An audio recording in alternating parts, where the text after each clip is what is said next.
Hello my dear friend, हमारे channel में आपका स्वागत है। चलिए रुक्मिणी प्रकाशन का चैप्टर नंबर 6 आज शुरू करते हैं। इसका क्यूज हमारे टेलीग्राम पर रात के 9 बजे होता है। आप भी मेरे साथ पढ़िए। भारतीय राष्ट्रीय पुस्तकालय कहाँ स्थित है बताइएगा दोस्तों। तो कलकत्ता स्थित है। कहाँ स्थित है? कलकत्ता स्थित है।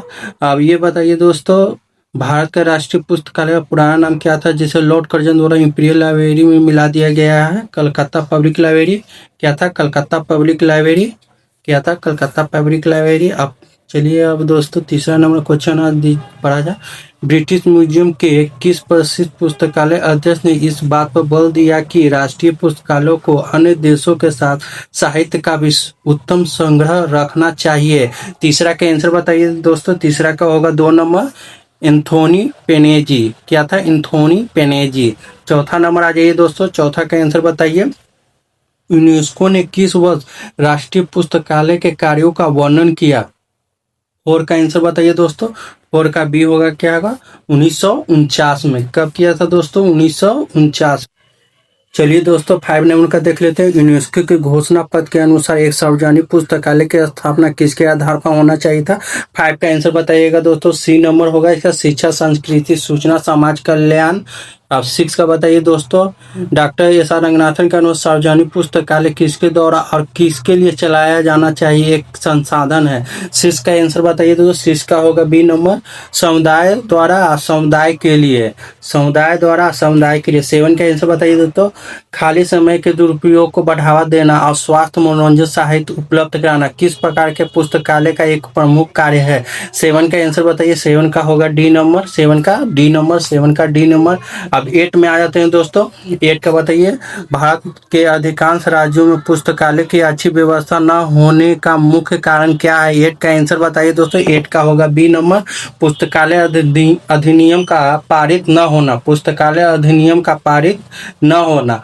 9 का बताइए दोस्तों। 9 का, किस प्रकार के पुस्तकालयों को जन पुस्तकालय भी कहा जाता है? किस प्रकार पुस्तकालय को जन पुस्तकालय? बी होगा इसका, सार्वजनिक पुस्तकालय। क्या होगा? सार्वजनिक पुस्तकालय। 10 का बताइए दोस्तों। निम्नलिखित में से कौन सा शैक्षणिक पुस्तकालय का एक प्रकार है? 10 का बताइए। 10 का होगा सी नंबर, विश्वविद्यालय पुरस्कार। क्या होगा? विश्वविद्यालय पुरस्कार। विश्वविद्यालय पुस्तक। 11 नंबर बताइए दोस्तों। विश्वविद्यालय पुस्तकार को एक प्रकार का डैश पुस्तकालय भी माना गया है। क्या? 11 का बताइए दोस्तों। 11 का सी, शोध माना गया। क्या माना गया? शोध। 12 का बताइए दोस्तों। विश्वविद्यालय पुस्तकालय द्वारा नए पाठकों के पुस्तकालय का संग्रह सेवाओं का नियमों के बारे में बताने के लिए आयोजित किए जाने वाले सप्ताह को क्या कहते हैं? 12 का आंसर बताइए। 12 का बी होगा, पाठक शिक्षा सप्ताह। पाठक शिक्षा सप्ताह। पाठक शिक्षा सप्ताह। 13 नंबर बताइए। भारत में डीनेट के माध्यम से कौन सी सेवा कई पुस्तकालयों में उपलब्ध कराई जा रही है? 13 का बताइए तो। 13 का बी होगा। 13 का बी, अंत पुस्तकालय ऋण। अंत पुस्तकालय ऋण। 14 का बताइए दोस्तों।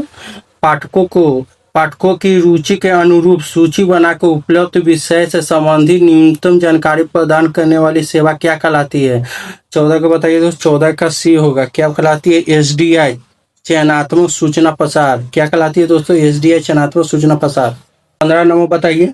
15 का आंसर बताइए। कॉलेज पुस्तकालय के मुख्य उद्देश्य छात्रों को किसके संबंधित पुस्तक उपलब्ध कराना होता है? 15 का आंसर बताइए तो। 15 का होगा सी नंबर, उनके विभिन्न पाठ्यक्रम। चलिए दोस्तों 16 नंबर बताइएगा। 16 के, किस विधा ने कहा कि कॉलेज पुस्तकालय सेवा सेवा पुस्तक संग्रह तथा संचार जैसे अन्य कार्यों से भी आगे बढ़ती है? 16 का आंसर बताइए दोस्तों। 16 का बी होगा, लॉयल। क्या होगा? लॉयल। 17 का बताइएगा। विद्यालय पुस्तकालय का मुख्य कार्य बच्चों में क्या पैदा करता है? पढ़ने की अभिरुचि। क्या पैदा करता है? पढ़ने की अभिरुचि। 18 का बताइए दोस्तों। बच्चों के सर्वांगीण विकास में कौन सा पुस्तकालय सहायक होता है? 18 का डी। 18 का डी, विद्यालय पुस्तकालय। क्या सहायक होता है? 18 का डी। अब बता दीजिए दोस्तों। 19 का, किस प्रकार के पुस्तकालय में पाठक और संग्रह दोनों ही विशिष्ट होते हैं? बी नंबर, विशिष्ट पुस्तकालय। किस प्रकार का पुस्तकालय? विशिष्ट पुस्तकालय। 20 का बताइए। I.E. राइट ने विशिष्ट पुस्तकालय की परिभाषा किस आधार पर दी है? 20 का बताइए, तो 20 का होगा सी, पुस्तक संग्रह की विशेषता के आधार पर। किसके आधार पर? पुस्तक संग्रह की विशेषता के आधार पर। डॉक्टर रंगनाथन ने विशिष्ट पुस्तकालय के लिए किस पद का प्रयोग किया था? 21 का बताइए दोस्तों, 21 का सी, विशेषज्ञों का पुस्तकालय, विशेषज्ञों का पुस्तकालय। ये बता दीजिए 22 नंबर। 22 नंबर बताइए दोस्तों, सूचना एवं प्रलेखन का संबंधी सेवाएं प्रदान करना किस पुस्तकालय का प्रमुख कार्य है? सी नंबर, विशिष्ट पुस्तकालय का। किसका कार्य है? विशिष्ट पुस्तकालय का। 23 का बताइए, चीनी यात्री ह्वेनसांग किस शताब्दी में भारत आया था? 23 का सी आएगा, 7वीं शताब्दी में। कब आया था? 7वीं शताब्दी में। अब बता दीजिए 24 का, पाठक में बताए गए पुस्तकालय के 4 मुख्य तत्व क्या है? 24 का बताइए दोस्तों, 24 का बताइए दोस्तों, 24 का बताइए, प्रलेखन भंडार, उपयुक्त भवन, योग कर्मचारी, पाठन सुना। 25 का बताइए, प्राचीन काल में नालंदा, तक्षशिला, विक्रमशिला किसके लिए प्रसिद्ध केंद्र थे? 25 का आंसर बताइए। तो 25 के लिए बी, ज्ञान के लिए। अच्छा लगे तो दोस्तों हमारे चैनल पर लाइक सब्सक्राइब जरूर कीजिए, और इसका क्यूज करना चाहते हैं तो हमारे टेलीग्राम पर रात के 9 बजे आप जुड़ सकते हैं। धन्यवाद।